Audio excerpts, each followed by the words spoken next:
You're listening to Big World Network.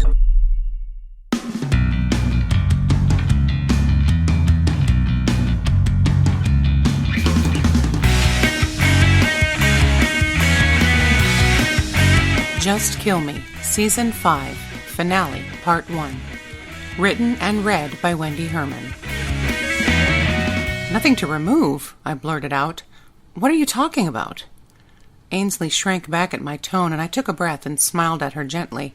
The last thing I wanted to do was keep her from talking. Please, Ainsley, Ty asked sweetly. Tell us what you mean. Leon put his arm around her, and she looked up at him. His presence seemed to give her confidence. I wondered how long that romance had been going on. I sighed quietly as I added it to the mental list of lies I'd been told. Ainsley turned and stared at the table for a second. The implants were installed so long ago, she began, but trailed off. Her choice of words gave away her lack of experience with humans, speaking as if Ty and I were machines, plus the insinuation that my man and I were old. So long ago indeed. I cleared my throat loudly. She gave me a nervous glance, but relaxed slightly when she saw that I wasn't angry. The material used wasn't meant to last this long. Decades. I cleared my throat again.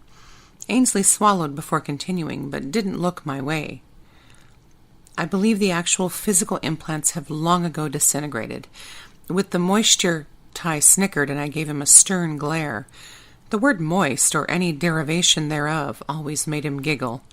Men. The moisture inside the brain, plus the various juices, snicker. Ainsley and I both shot him an annoyed glare before she continued. The juices of the brain, the materials most certainly are no longer intact. So what are you saying? Ty asked, regaining his composure. The implants are just gone? I was hopeful, waiting for her answer, but my hope soon disappeared. Not exactly, she replied. The information is still there. I took a deep breath, trying to be patient with this eccentric young woman who welcomed the nickname Brain. I knew she knew her stuff, but she was going to have to start expounding on her answers, or my own brain was going to implode from frustration. Ainsley, please explain what you think is still in our heads, I asked nicely.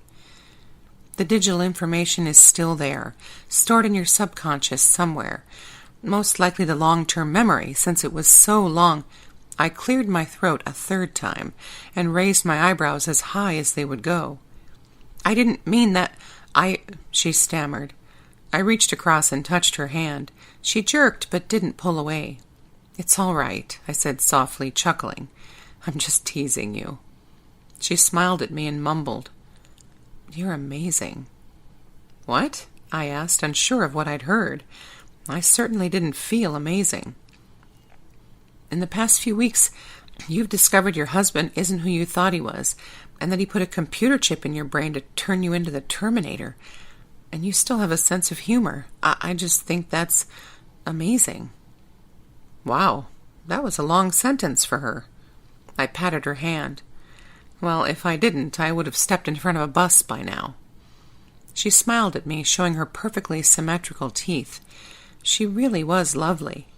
I considered bringing up the fact that she had known who I really was for a year, but I just couldn't put that on her. She had been a pawn in the game, just like I had. Seriously, though, I added, lay off the so long ago and the decades stuff, or I'll run you over with my walker.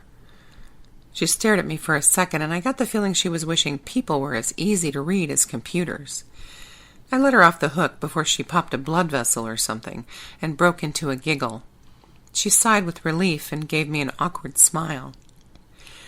So if the information is still there, coursing through our brains, there's no way to remove it, Ty thought aloud. That's right, Ainsley confirmed.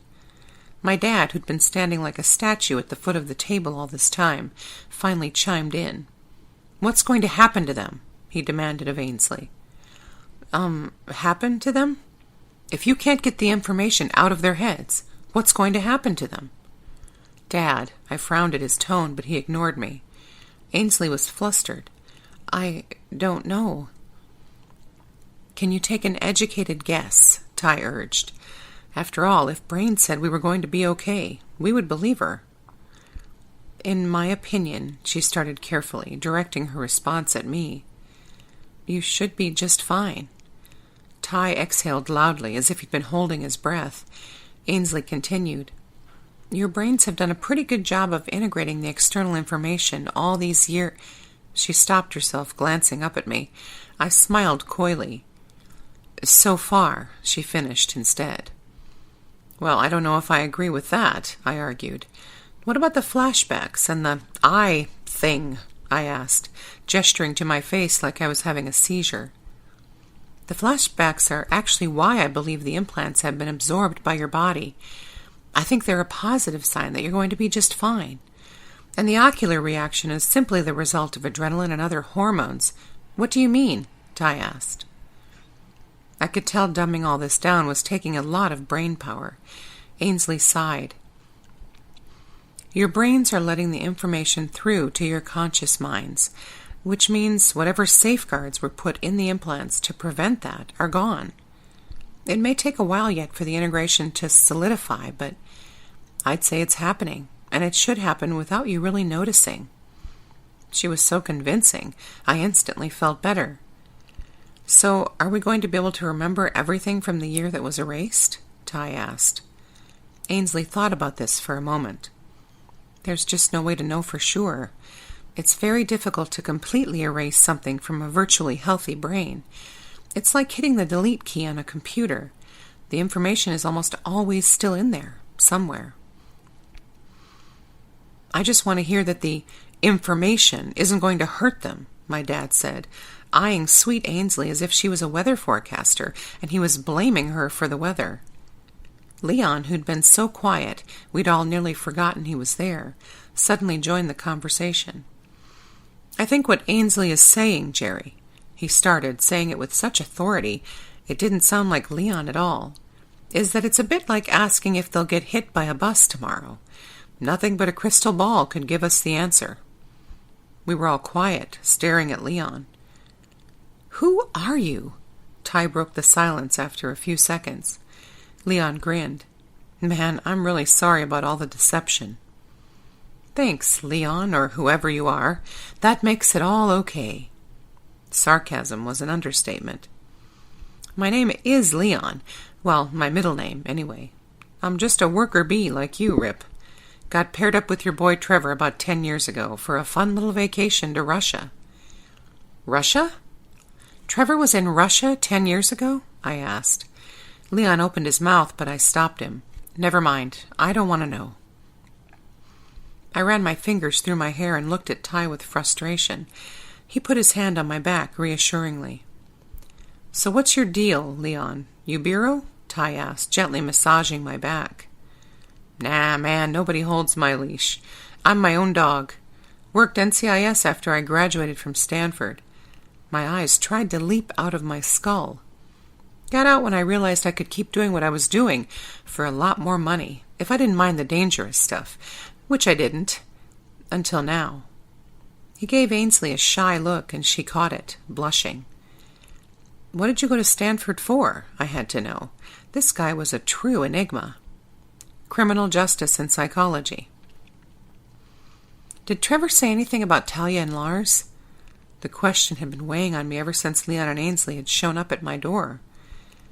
We don't know where they went, Leon replied, repeating what he'd already told us earlier. But it looks like they weren't working for Dunwaddle, or at least, if they were, it was all a ruse. We traced an encrypted email we were able to intercept on its way to Talia, and Trevor believes it originated from the 24. We all stared at Leon, waiting for him to explain what the hell the 24 was, but it appeared he thought we knew. All right, I'll take the bullet, I thought. What's the 24? If it wasn't bad enough that he'd gone to Stanford, he made us feel like chimps compared to him just by his expression. You're kidding, right? He looked with disbelief from Ty to me. There's no such thing. It's a myth. So Dad had heard of it. Leon looked up at Jerry, who was still standing. No, sir, it's real. Bullshit, Jerry said, but with waning conviction. What is it? Ty asked, getting frustrated. Ainsley answered. It's a top-secret group of senators, 24 of them to be exact. When you're asked to be one of the 24, you don't refuse, and you are one for life. And if anyone finds out you are one, well, let's just say they clean up their messes. What's the purpose of the group? I asked, thinking it sounded a little too fantastic to be true myself. Rumor has it they're the true driving force for any and all new policy, from how much money goes into the welfare and social security systems to who sits in the other Senate seats. Leon paused here for effect. To who gets elected president. Jerry scoffed and decided to finally sit at the foot of the table, folding his arms across his chest like a petulant child. He definitely wasn't buying any of it. Is Dunwaddle one of the 24? I asked, going along for the moment. Trevor isn't sure, but Ainsley... Leon nudged her shoulder gently, urging her to take over. I've seen things, Ainsley whispered. I've seen the list, and Dunwaddle isn't on it. And you haven't told Trevor about this? Ty asked, confused. He hasn't asked me, Ainsley shrugged. So what are we saying here? I was trying to sort it all out. Is Dunwaddle on some hit list for the 24? I mean, I know I want him dead, and I barely know him, so I can't imagine they like the guy. Or are they courting him? If they wanted him in their elite group, they would have asked him years ago. He's in his 80s, right? No one responded, so I continued. Maybe they hired Talia to get herself hired by Dunwaddle, and then hired by Jerry. I motioned to my dad, who was crinkling his eyebrows at me. But why? Just to keep tabs on us? There are only two things the 24 is ravenous for, Leon said, speaking as though he'd been waiting 100 years to show his true smart self to the world. Power and information. And you can't have one without the other. They want to know everything, and we can only assume they knew about RVW and the nefarious dealings Dunwaddle was involved in. Ravenous? Nefarious dealings? I smiled. Yeah, but isn't that par for the course? A crooked politician? Ty asked. Only if it's sanctioned by the 24. Enough with the big words, I thought. I was starting to crave bananas. So the 24 is after us? I voiced. If the 24 wanted you dead, Ainsley quietly replied, you would be. Then what? This is ridiculous! Jerry pounded his fist on the table. The 24 is a fairy tale.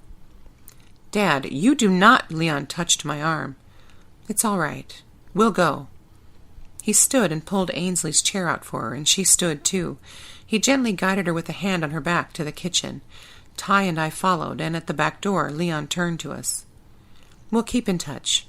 As soon as we know anything else, we'll call. Charge your phones. He grinned at us. We both nodded, and I closed the door behind them. I walked back into the dining room, but my dad wasn't there. I sighed and rolled my eyes. Then I felt Ty's arms wrap around me, and I melted into them. I turned and buried my face in his chest. I'm so happy you're the father of my children, I said after I came up for air. He squeezed me tighter, and after all the confusion and added conspiracy, I couldn't think of anywhere I'd rather be. Mom? I turned and my eyes met Levi's. Shit.